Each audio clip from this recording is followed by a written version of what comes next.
The 4th season of Demon Slayer will adapt the Hashira training arc. This arc begins in chapter 128 of the manga, showing Tanjiro talking to a Kakushi called Goto in the Butterfly Mansion. During the conversation, they discuss the situation of the blacksmith's village. Although the losses were minimal after an attack by 2 superior moons, it becomes clear that the blacksmiths need to change their location to avoid future night attacks by demons. Tanjiro was unconscious for 7 days and was still recovering from the injuries he suffered in the blacksmith's village, while the pillars, Mitsuri and Tokito, rested for just 2 days and recovered completely. Goto asks Tanjiro about Nezuko's condition, and he replies that his sister can now survive in sunlight and that this new ability was being investigated. Will she be human again or become a demon altogether? That was the big question. In another scene, Zenitsu goes to where Nezuko is and lets out a cry of joy when he sees her. His happiness increases even more when she welcomes him, but his joy turns to anger and disappointment when Nezuko says, "Welcome, Inosuke," for this was the only name she could memorize. Switching scenes again, the pillars gather for an emergency meeting, and Sanemi expresses that he is jealous that they haven't encountered any of the upper moons. But Obanai explains that it is rare for people to come across upper moons and asks Mitsuri and Tokito if they are alright. The love pillar replies that she's fine,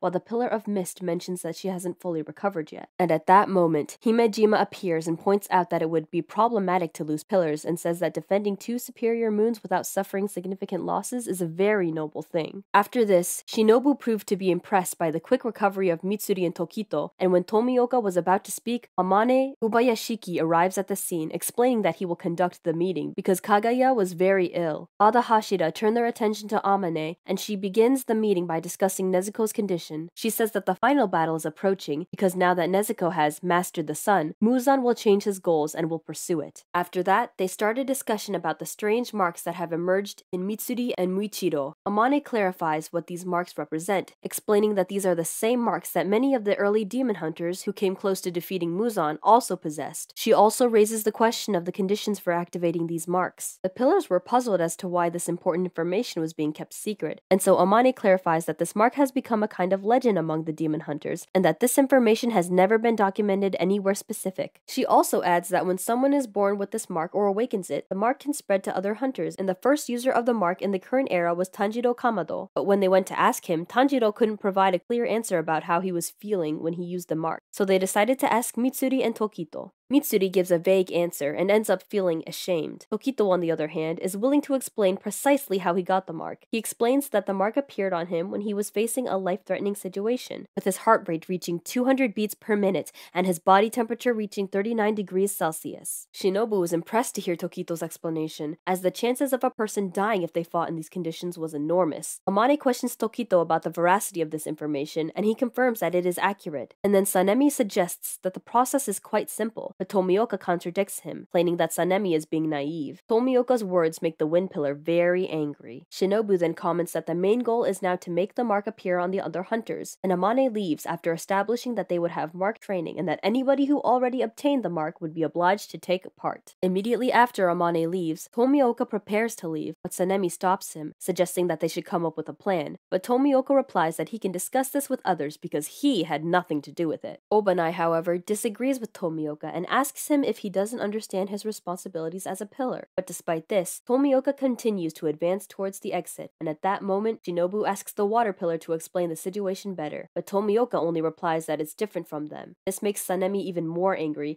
and then Mitsuri tries unsuccessfully to calm the situation. And just as Sanemi was about to attack Tomioka, Himejima, the strongest pillar, slaps his hands together, putting pressure on everyone in the room and says that everyone should sit down because he has a plan to share. Meanwhile, at the Butterfly Mansion, Tanjiro meets up with Haganazuka, who hands him his new sword with the pommel that belonged to Rengoku. When Tanjiro draws the sword from the scabbard, he notices that it has different intensity, as the sword was forged by an unknown blacksmith centuries ago. Tanjiro and Haganazuka talk a little and then the blacksmith leaves, but the noise ends up disturbing Genya's sleep, and he exclaims that Tanjiro and his guests are very noisy, and when Tanjiro starts to apologize, Inosuke enters the room, breaking the window and says that a training of all demon hunters will begin. And so Hashira training begins. begins. Normally, the pillars only trained their successors because they were constantly busy protecting their regions, gathering information about demons, and improving their skills. However, since Nezuko managed to survive in the sun, the demons have reduced their activity considerably, and because of this, the pillars only had to patrol at night, and during the day they could concentrate quietly on training the hunters. Due to his injuries, Tanjiro was left out the first few days of training, and Zenitsu, exhausted, vents to him that training is a living hell and that he hates whoever came up with the idea. But Tanjiro argues that facing stronger opponents could help him improve his skills. These words make Zenitsu very angry when he remembers that while he trains hard all day, Tanjiro lies in bed all day doing nothing. Trying to calm his friend down a little, Tanjiro expresses his gratitude to Zenitsu for having taught him the basics of thunder breathing, and this makes Zenitsu a little happy, and he leaves. And soon after, a raven appears at the scene and delivers a letter from Kaguya to Tanjiro. Regarding training, it works as follows. The hunters start by training with Uzui, with the aim of strengthening their stamina. Next, they dedicate themselves to flexibility exercises led by Mitsuri. Then, they focus on fast movement training under the guidance of Tokito. After this, the hunters hone their sword skills under the tutelage of Obanai. Then, they undergo body strengthening training led by Sanemi. And finally, the hunters face rigorous muscle strengthening training under the tutelage of Himejima. Both the pillars and the normal hunters will improve with each other. The aim of the training is to get anyone's temperature and heart rate high enough to make the mark appear, which is beneficial for everyone, and those who already have the mark trains to remain in the marked state. This information motivated and inspired everyone to prepare for the next fight, except for one person, the water pillar, Tomioka. Tanjiro goes to Tomioka and asks him to train him, but Tomioka refuses the request, and Tanjiro, smelling the anger in the air, asks the water pillar why he's angry, and Tomioka reveals that he's angry because Tanjiro hasn't mastered water breathing, and Tanjiro explains that the water breathing is very basic, so it's normal for people to change their breathing or create derivations. But Tomioka explains that this is not what he is talking about, and says that the post of water pillar is vacant and needs to be filled. This leaves Tanjiro confused,